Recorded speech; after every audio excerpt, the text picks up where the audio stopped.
This podcast episode was translated from Arabic to English by professional translators and dubbed into English by the dubbing artists. أهلا بكم في حلقة جديدة من بودكاست أصواتنا.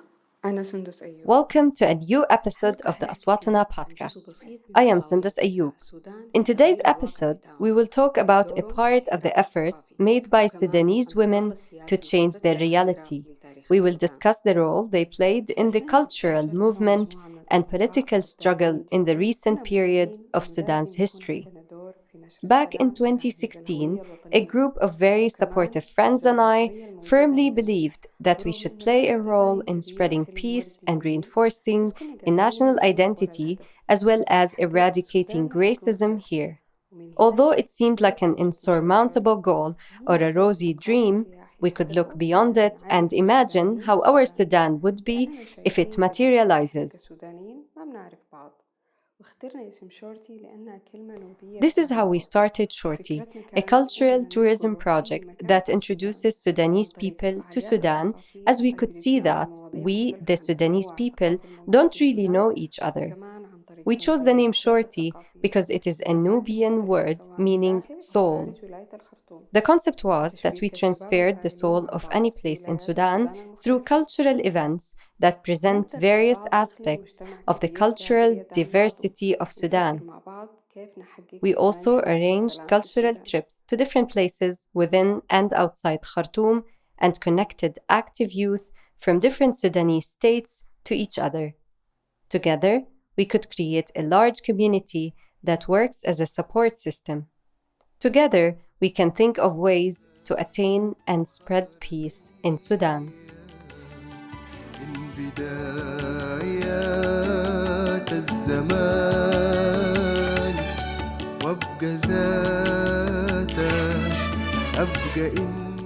ومن بداية المشروع في 2016 ولغاية Since the project started in 2016 and until this day, we have been able to travel to the east, west, north, and south parts of Sudan and visit more than 35 rural and urban cities and towns. Sudan is quite a large country as it measured 1 million square miles before the south separated in 2011, and after it measures 718,000 square miles. This means that Sudan is still the third largest country in Africa.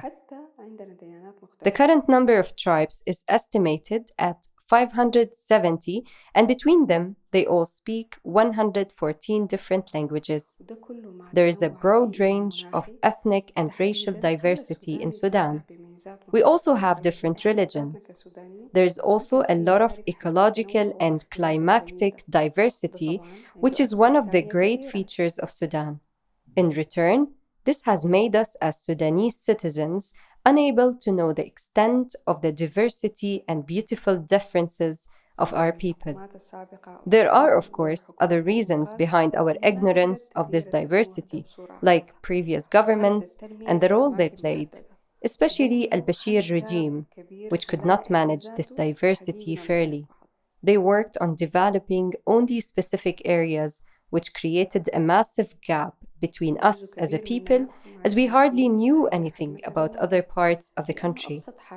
Many can't even fathom the extent of our cultural diversity because local media like television and radio, and even the education system, simply fail to reflect it. Ultimately, we could no longer truly understand what exactly happens in Sudan, especially outside of Khartoum. But to go back to our cultural project, Shorty, Fatima and I were arranging weekly events in 2016. The number of events decreased, and they became monthly events and sometimes bi-monthly. This was because we couldn't register as a cultural institution under the rule of the previous regime, and we couldn't continue our cultural events. We did continue our cultural trips, though, because we found that the Sudanese people, especially the homes in the local areas and the youth in their states, were very welcoming. They wanted us to know them and to go back to Khartoum and share their stories and present their heritage there. I remember how we were the first group that wasn't affiliated with a foreign organization or a local government office to organize a trip to El Fasher, a district in the state of North Darfur on the border with Chad, despite all the challenges we faced. Even our families could not understand why we were traveling to a war zone. The war in Darfur started in 2003 when I was a little girl, so it wasn't easy at first. Then, in 2018, things seemed to be taking a turn in Sudan, particularly in December.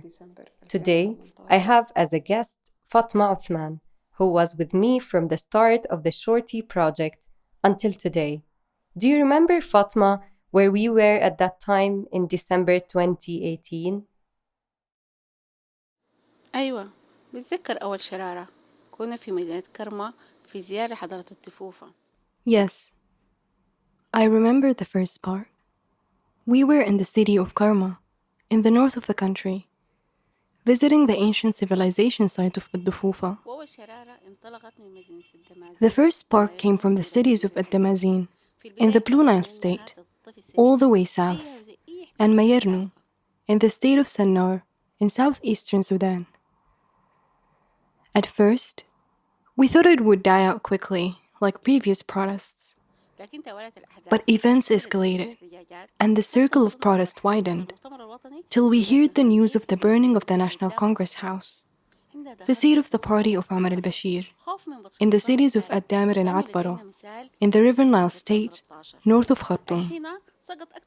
We felt a mixture of fear and joy. Fear of the brutality of the obsolete regime, as we have the example of the revolt of 2013, when more than 200 martyrs were killed. One of them was Sarah Abdul Baqi.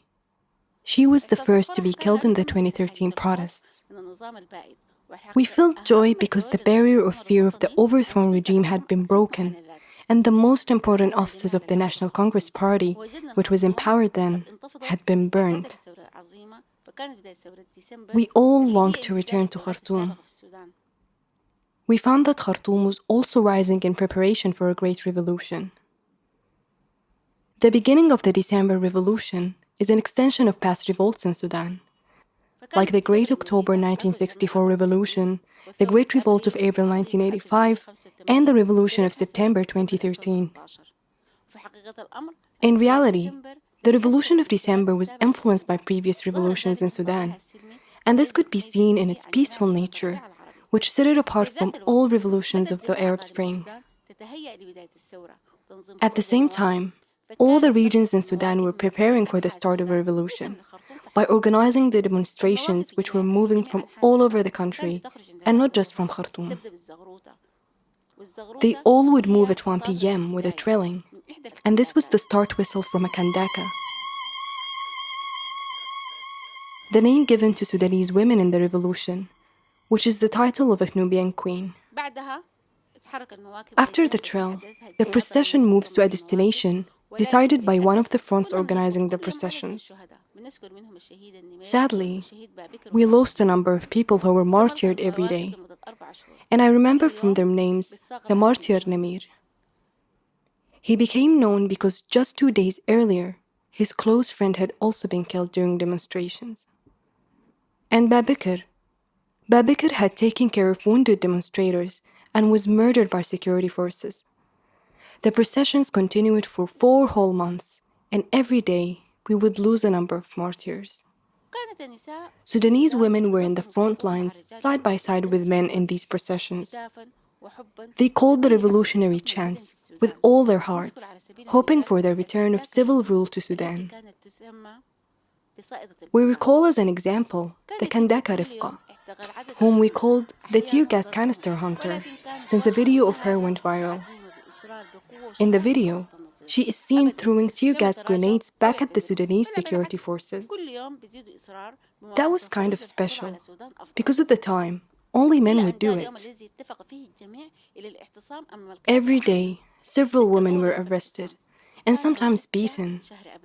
But they faced this with determination, perseverance, strength, and unrivaled courage.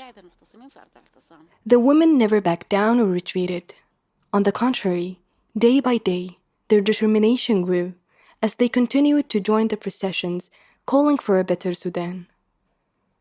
Then everyone agreed on a sit-in in front of the National Army headquarters. I remember the first day of the sit-in. It was April 6th, and the sun was incredibly hot, and the weather was unbearable for the protesters. All of us were thinking of ways to help the revolutionaries at the site of the sit-in. I remember getting a call from Sondos the next morning. We were thinking out loud about how Shorty organization could play a part in the sit-ins. As I mentioned, it was very hot weather, and so we agreed to set up the Shorty tents in the area of the sit-in. I say with much love that Shorty was the first to set up tents in the area of the sit-in.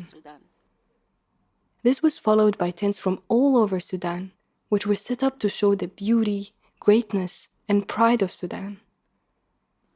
Women were strongly present in the sit-in, as they were responsible for making food for the protesters, as well as securing the sit-in and tending to the injured overnight.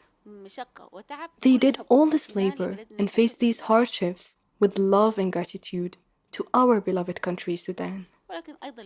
Tragically, there were also attacks on protesters in the sit-in, which resulted in many of them being martyred. This continued until the sit-in was broken with a terrible massacre that all the world watched. Many of the Kandakat were killed, raped, and beaten. Mercy upon them all. We lost many of them whom until today we know nothing of. May God bring them back safely.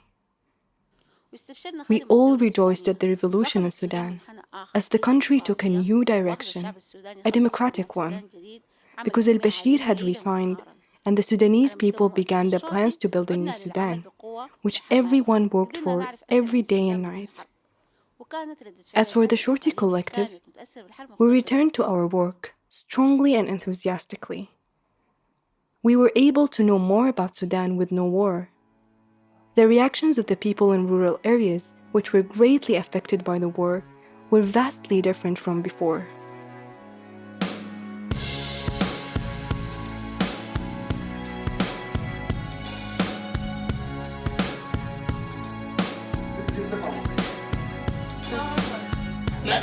ما بكسروك كنداك حرة وبالتبوك ما بكسروك كنداك حرة وبالتبوك وما نكتب اسم الوطن حررت صوتنا اللي انسجن مكسية بيته بالعفاف فجرت أحلامك هتاف ما بكسروك ما بكسروك.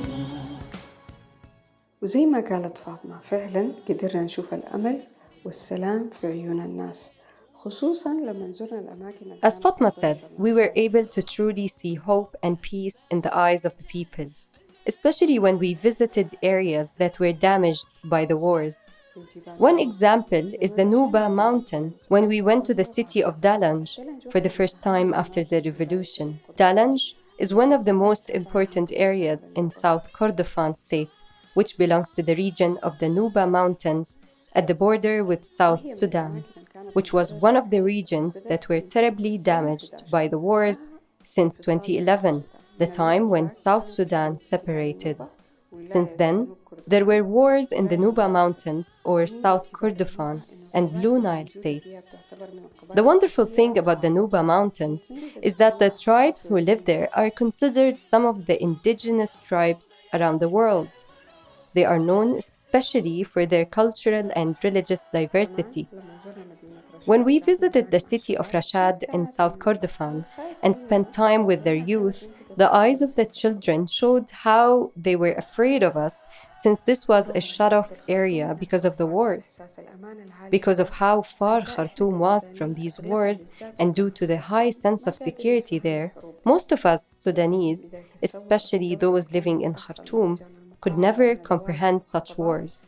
But cultural engagement and political activism has increased since the revolution due to the awareness that had stemmed from resistance committees, talks, and speeches.